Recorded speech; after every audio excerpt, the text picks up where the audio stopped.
welcome to the Yoga Focus podcast. My name is Laura Goellner, and I am a yoga therapist and occupational therapist based in New Jersey. I created the Yoga Focus podcast as a way to talk about the tools and techniques of yoga and to see how we can use those techniques to create a greater sense of focus and clarity within our life. Hey everyone, welcome to episode 4 of the Yoga Focus podcast. This week, the yoga board is some more information that I pulled out of the breathing book. And this is specifically a list of qualities and characteristics that we want to cultivate in our free natural breath. Meaning the spaces of time when we're not practicing pranayama, when we're just driving our car or standing in line at the grocery store or doing our daily work things. We want to have these qualities of breath that just make our breathing patterns more effective. And in the book, Donna explains that there is no 100% right way to breathe, that there's patterns that are more effective and patterns that are less effective. And we're, of course, trying to steer ourselves toward those patterns that are more effective, but there's no one-size-fits-all situation where I can say, if you breathe like this, it's always going to be great. And one of the characteristics, I'll jump down to the bottom there, is flexibility. So you don't want to get stuck in just one breath pattern. You want your breath to be dynamic depending on what you're doing, what the demands are of that task. The breath is going to change depending on if it's high exertion, low exertion, depending on what your emotional experience is. There's a huge amount of variety. So our background noise today is courtesy of the swan.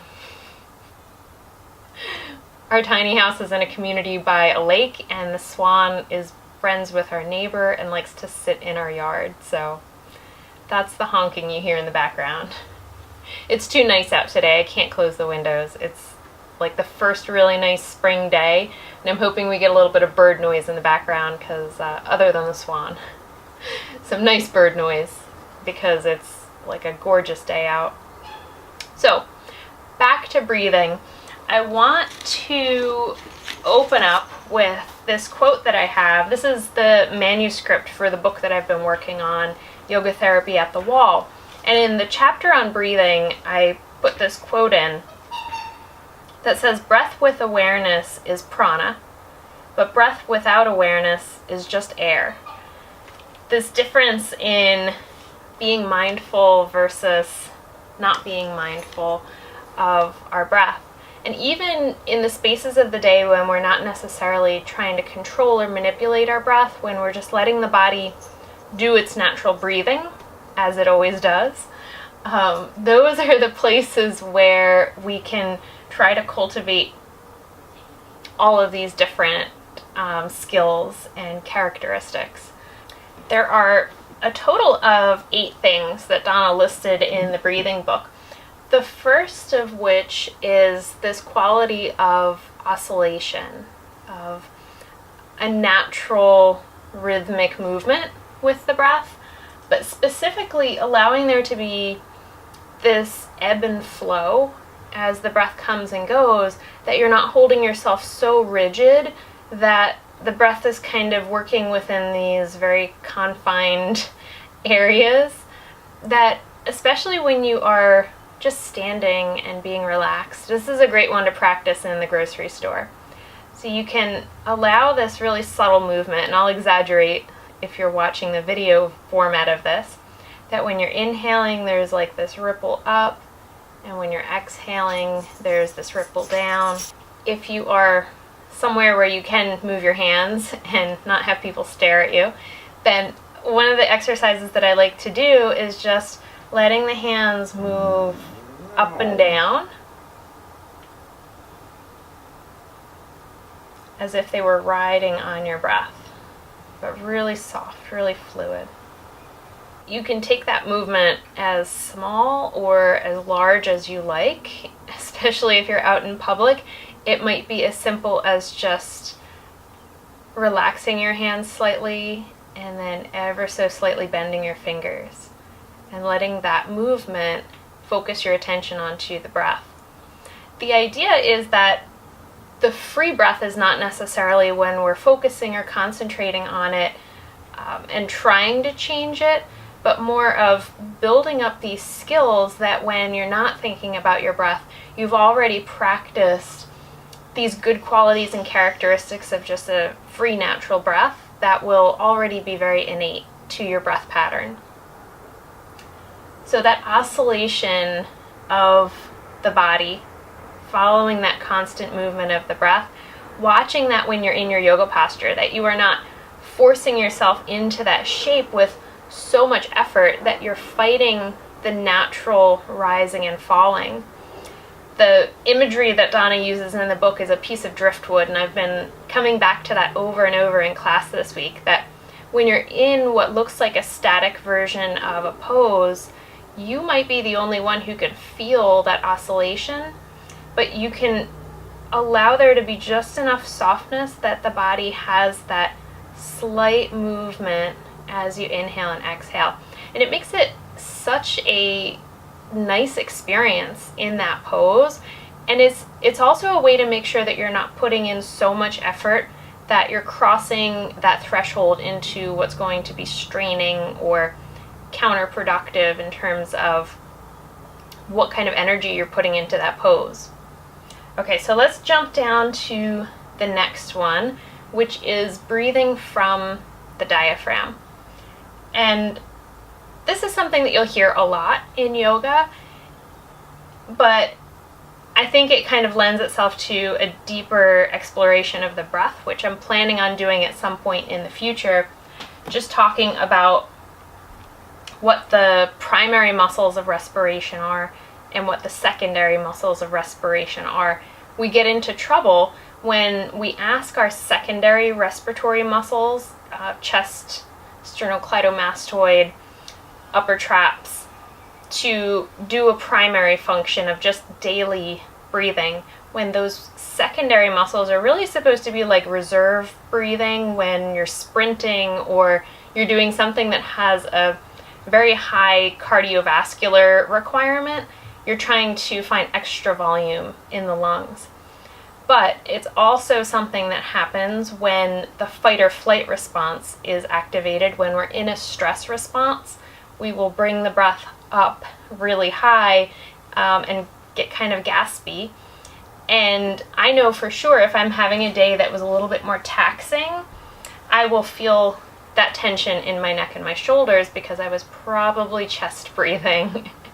And I'll catch myself doing that and try to switch back to the diaphragm for sure. The other part where this can sometimes become a problem is when we actively restrict the center of the body. This could come in the form of tight clothing. I know a lot of people for work will wear a belt that might be really tight around the center of the body. You're not going to be able to change shape effectively with your inhale and your exhale if your belt is really tight. For women, if you're wearing clothing that's super tight and restrictive, that's going to impact the way that you breathe. A lot of women will tend to hold in their stomach so that they appear to be thinner. And a lot of times we're told, hold in your stomach, it will protect your back. But it's really more likely to put you into a stress response and make you feel anxious than it is to get rid of back pain. The same applies to men though. For men, it's really a status thing in the fitness world if you have a 6-pack or an 8-pack of these really nice washboard abs. So there's also that tendency of like tight, pulled in, always drawn back, instead of allowing there to be a natural inhale and exhale. And of course, we know when you look at a muscle, for a muscle to be healthy, it needs to be strong and it needs to have good mobility. If a muscle is always stuck in one position and we hold it there, it's not going to be a strong muscle. We need that muscle to lengthen and contract, to change shape in order to build up strength. Of course, you have isometrics, and that's a whole other thing. But if you're only doing isometrics, there's really a very strong limitation to how much strength you can build up with that. So that concentric and eccentric part of the movement has to be worked in there. If we're always holding in that same position, it's not really going to foster strength in the long term. It's also going to train us to have these, what Donna refers to as breath holding patterns. Not necessarily saying that you're holding your breath like you're stopping your breath, which sometimes people do, but more breath holding in terms of restricting some aspect of that normal excursion of the rib cage and the diaphragm, that full natural movement that we need. We're creating some sort of resistance somewhere in the body. For a lot of us, it's in the stomach. We're not letting the abdominal area expand. So thinking about letting the diaphragm be your primary muscle of respiration. It is the muscle that's right up in the rib cage. It divides the upper and lower thoracic cavity.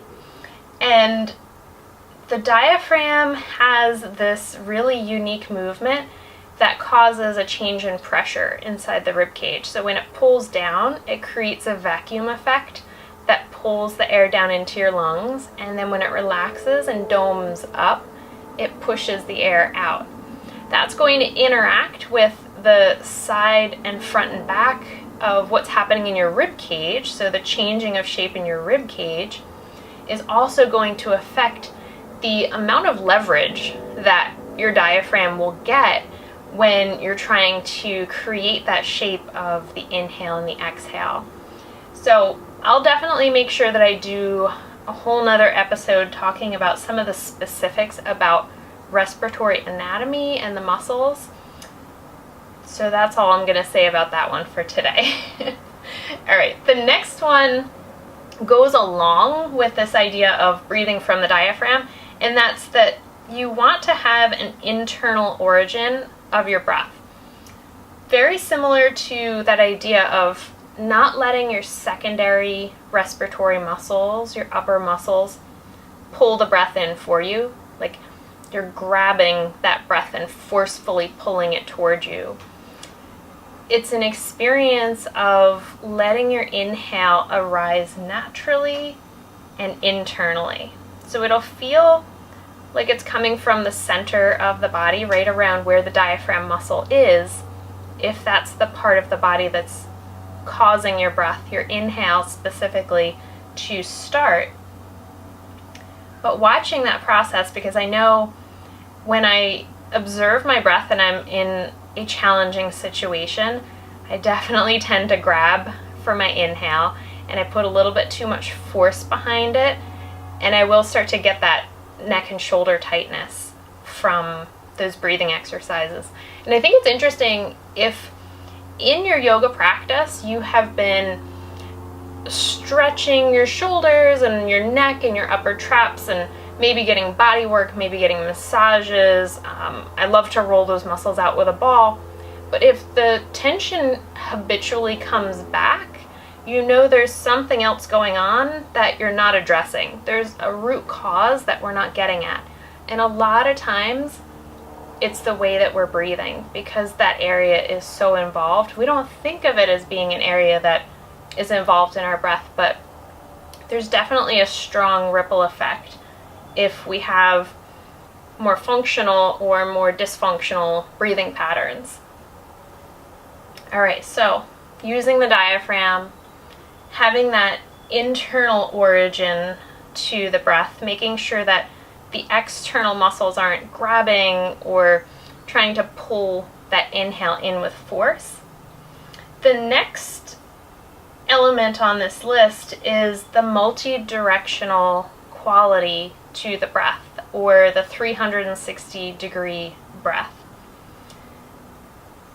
A lot of times when we start doing breath work, we do front body awareness, the anterior surface, the belly, the chest. A lot of times I love to use this hand placement of one hand right at the bottom of the ribs, one hand on the chest, maybe both hands on the belly or upper and lower belly. So there's all these different hand placements that we can use very easily on the front of the body in that self-inquiry practice. Just closing the eyes, letting the hands rest there, and then using that very, very sensitive surface of the hands and the fingertips to take in information about how quickly the breath is moving, how much movement you might be getting or not getting.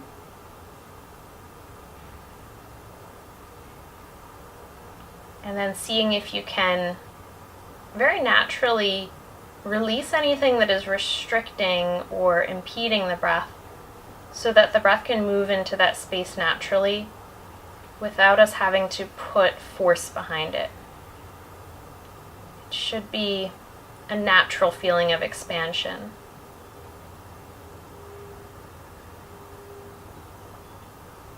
Okay.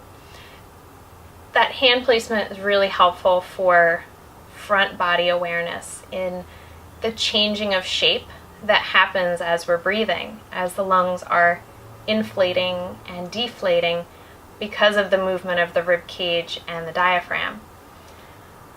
When we start talking about the side body and the back body, it gets a little bit trickier, and I think it's trickier because we don't have as much visual input.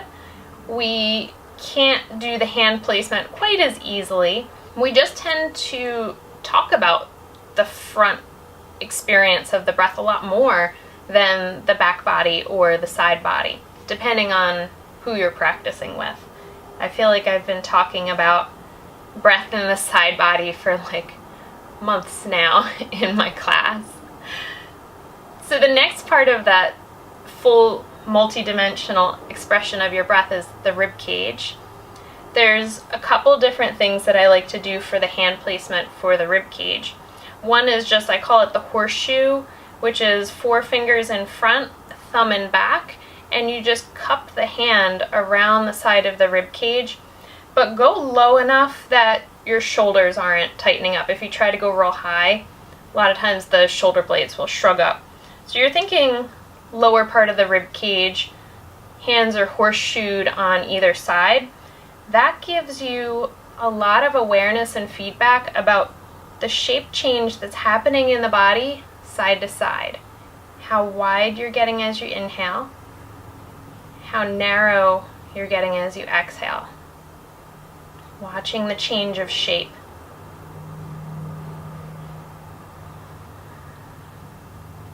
And then you can go through that same practice again of, can I naturally release some restriction there and allow the breath to freely go into that space rather than pushing it or forcing it.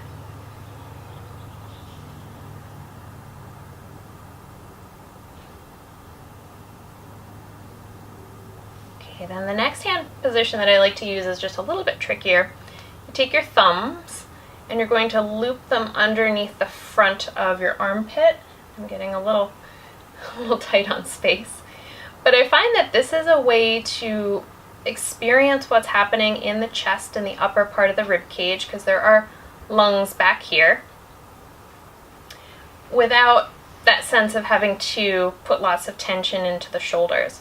So the thumb goes right into the armpit, the fingers are facing each other across the chest, and the elbows are wide.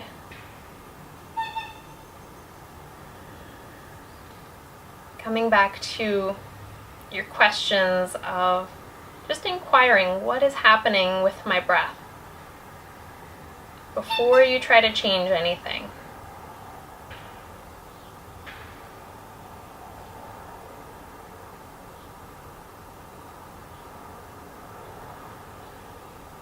And then start to ask, Can I naturally open up any areas to allow the breath to go in on its own?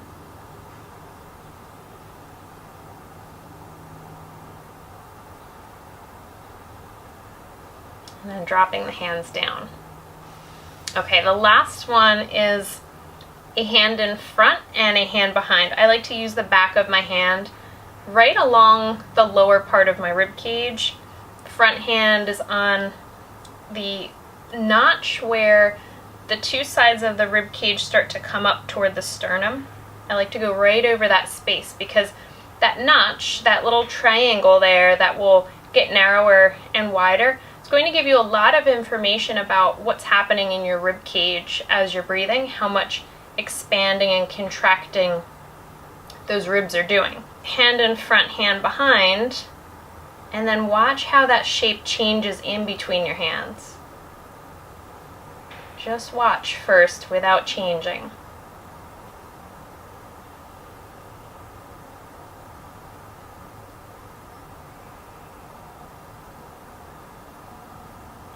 And then start to ask, can I open up any space where there might be restriction so that the breath can naturally move into that space?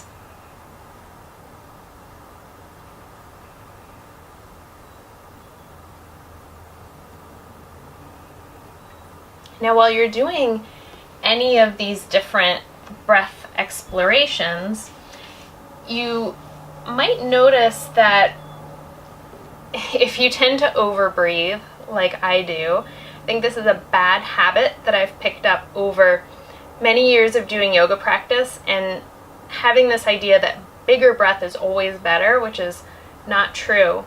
We can overbreathe and put too much effort into our inhale, where every time I force that inhale, I feel that tension up into my neck and my shoulders. So every single time I am going through some sort of breath work, whether it's kind of free breath awareness or whether I'm doing some sort of pranayama, I'm always trying to watch the level of effort that I'm putting into that pattern and the awareness of what's happening in the upper part of the body, especially if I'm doing a still practice or a quiet practice and my goal is down regulation, then I want my secondary breathing muscles to be completely relaxed and not involved in the movement. If I start to feel tension coming into those spaces, then I know I have to pull back a little bit of effort. The next round of breath, try to find that space where there's just enough expansion, but it's not forced and it's not creating unnecessary tension. That is a constant adjustment that I find myself going through, making sure that I'm not putting too much effort into the breath where it's counterproductive to what I'm trying to do. Okay, so the multi-directional breath, making sure that we are breathing in all directions. One of the exercises that I like to do for this is I take a yoga strap around the back of the rib cage, around the sides to the front, and then I just crisscross the ends, so I have opposite ends of that strap in each hand. And I hold that just snug enough that it holds the shape of my rib cage. I create some slack as I inhale and expand, and then I tug on the ends slightly as I exhale and my rib cage gets narrower. By holding onto the ends of the strap, I can keep track of that shape change in my body, and I'll usually just gradually see if I can find more movement in my rib cage, but make sure I don't cross that threshold to over inhaling and causing tension or too much upward effort.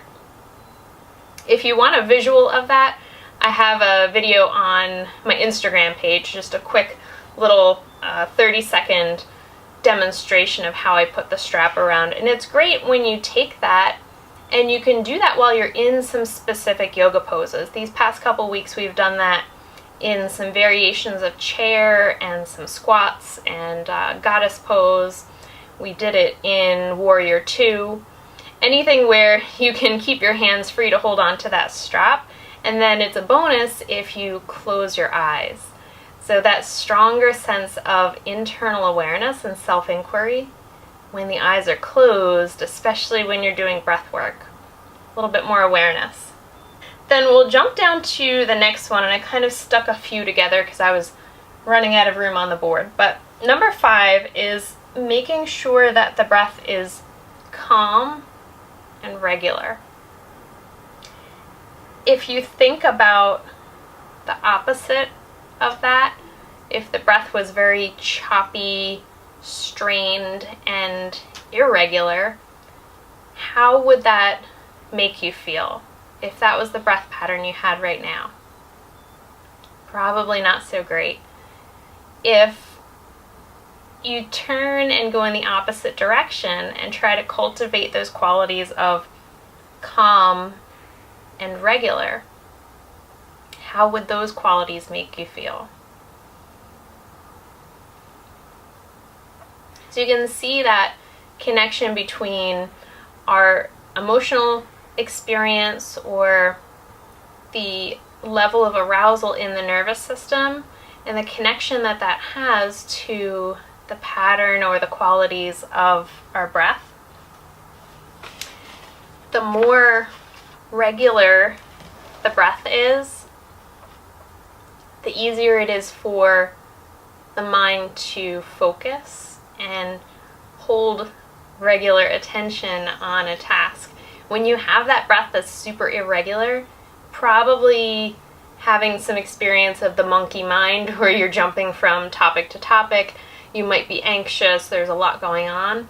If you can switch it in the direction of creating a more regular breath pattern, you'll probably be able to hone in and focus the mind with more clarity than previously.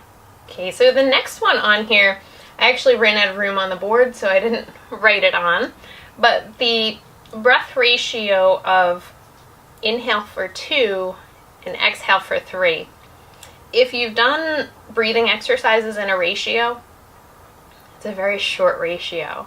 Usually it's like a count of 8 or a count of 10 or maybe 12 to lengthen the breath. But again, this is the idea of free breathing. These are the skills that we're trying to cultivate for a totally natural resting breath, just our breath that brings us through all the events of the day when our mind is thinking about what we're doing rather than how we're breathing.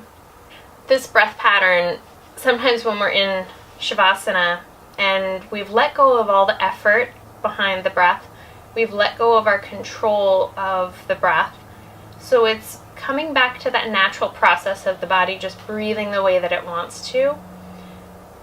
Sometimes I'll call that a baby's breath because it's so natural and unrestricted, but it usually does have a very short count.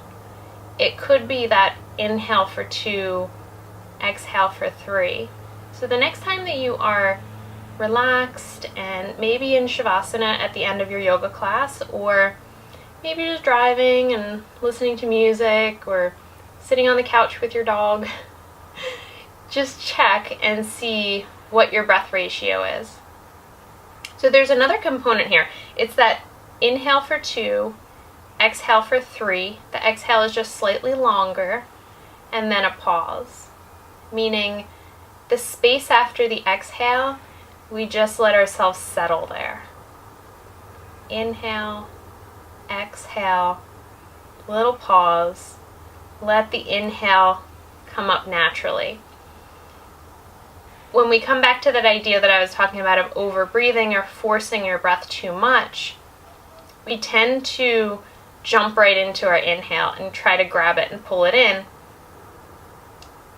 If you allow yourself a slight natural pause at the end of your exhale, become very vigilant of your internal experience in that space. What does it feel like when your body starts to ask you, okay, I'm ready to inhale? If you've done longer retentions, you know that sometimes your body will yell at you and tell you it really wants to inhale, but this is a much, much subtler experience of that because it's such a slight pause. So that inhale for 2, exhale for 3, little pause, let the body naturally initiate the inhale from that internal space at the bottom of the diaphragm.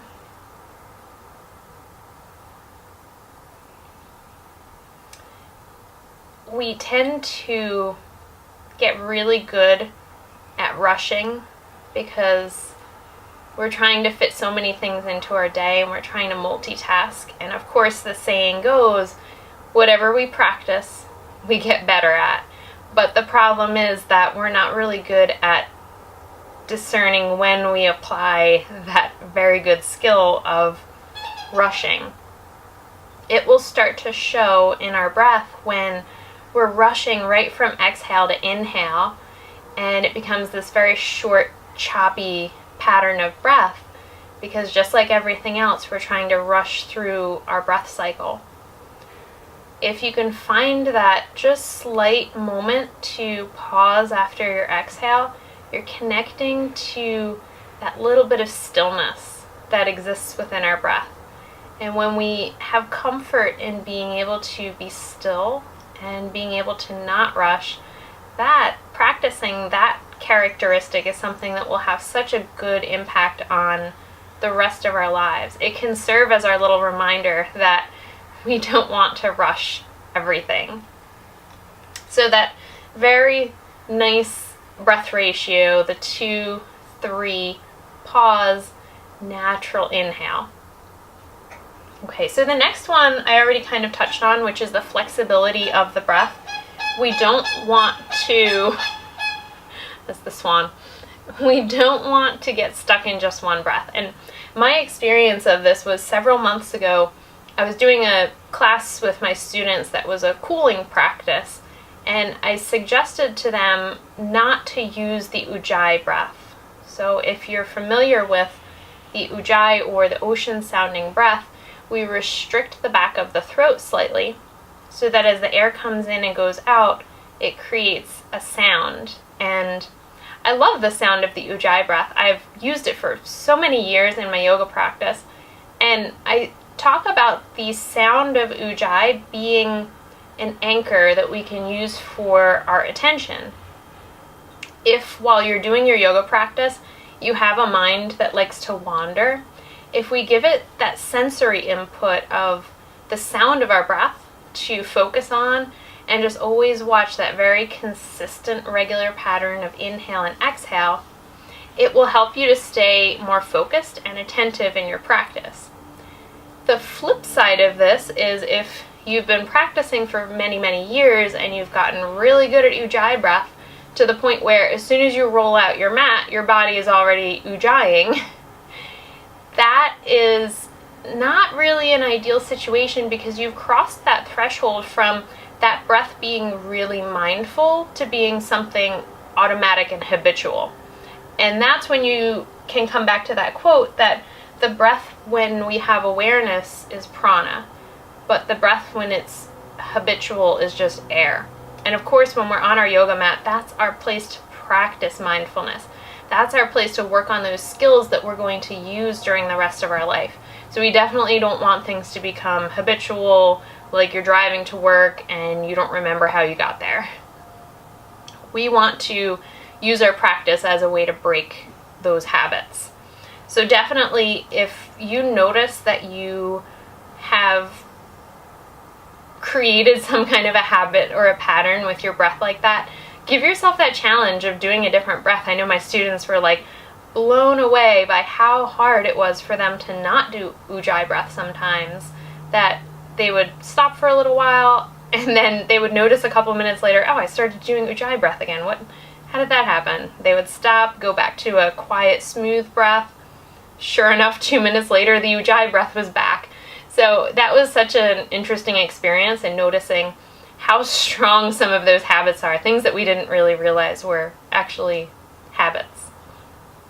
So go ahead and try that if you are a chronic ujjayer. That leaves us space to find more flexibility in the breath and to really watch how the breath pattern changes. And especially as maybe you're going down into some of those cooling aspects of your practice, your wind down and into shavasana, letting go of ujjayi breath for at least that portion so that it's much more of a cooling effect. the ujjayi has an element of friction, of heating to it. So the next one, and the last one on this list, is allowing the breath to be effortless, to find a sense of ease with the breath. This is the element that is going to help to combat that habit of over-breathing or forcing the breath, pushing the breath.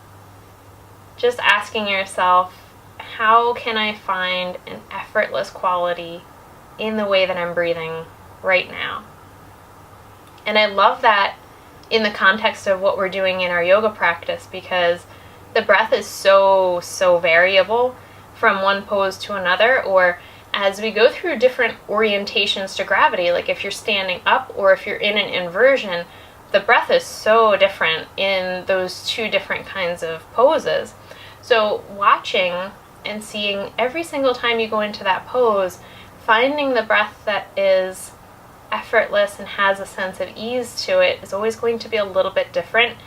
And that brings us to that never-ending complexity and interest in the nuance of what's happening in our yoga practice. I feel like some people say that they get bored in yoga because it doesn't move fast enough, especially if you're doing a gentler practice, but I really think if you know what to look for, and you know what to observe, there is just a never-ending amount of things to be interested in and to watch unfold during your practice. Boredom should never be a factor in that. Alright, so effortless ease in your breath. Now, just to switch to a different topic, similar but different. If you've ever seen Dr. Weil, he's the gentleman with like the very gray beard. He's written a ton of books about natural wellness and diet, and very interesting holistic based doctor. He has these 4 things that he tries to cultivate in the breath. So rather than having to always do these really complex pranayamas, asking yourself how you can make your breath deeper, slower, quieter, and more regular. And if you watch, he has a lot of talks on YouTube. If you watch some of his talks, he describes how if your breath is very shallow, fast, loud, and irregular, what kind of a state you're probably in when you're experiencing that very fast, irregular, noisy breath. You're probably mad, you're probably very upset. So if we want to use our breath as this tool to help us to find that space of being calm and focused, these are the characteristics that we want to foster in our breathing pattern. Deeper, slower, quieter, and more regular. And I find that interesting because we were just having that discussion about the ujjayi breath, and the ujjayi can sometimes get a little Darth Vader-y, really loud, and I think there's a range in there, but to play around with quiet breathing and notice how that makes you feel. If it's a matter of needing the ujjayi sound to create an anchor for your mind so that you don't get distracted, I would say switch it for something else to anchor you. It might be a smell. You could use an essential oil. It could be the sound of the music. It could be just reorienting to internal body sensations. So you just have to switch and find a different anchor for the duration of that practice. But if you feel challenged in that experience, that's great, because that challenge will make you mindful of that whole process that's unfolding. So that covers all of our qualities and characteristics of free breathing. And you can try to really think about these things just as you go about your normal day. Pick a couple that you personally feel like you need to work on the most. I'm a huge fan of Post-it notes. I have them all over the place. So if there's something that I want to work on, I'll write a couple things on a Post-it. Like, is my breath arising organically from an internal origin. Or it might just be as simple as putting a little star on a piece of paper, and every time you come across that paper in your day, you think, oh, how am I breathing right now? Just a little reminder to check in, because we all need those reminders to just notice what the experience is, and it might pull you out of that experience of doing something habitually and unmindfully to switching over and snapping you out of that so that you have that more mindful experience. So I hope you have enjoyed our conversation about free breathing, and in the upcoming weeks we're going to have some more information about breathing techniques and some things about sensory input and how that regulates our nervous system. So I hope you will join me for those.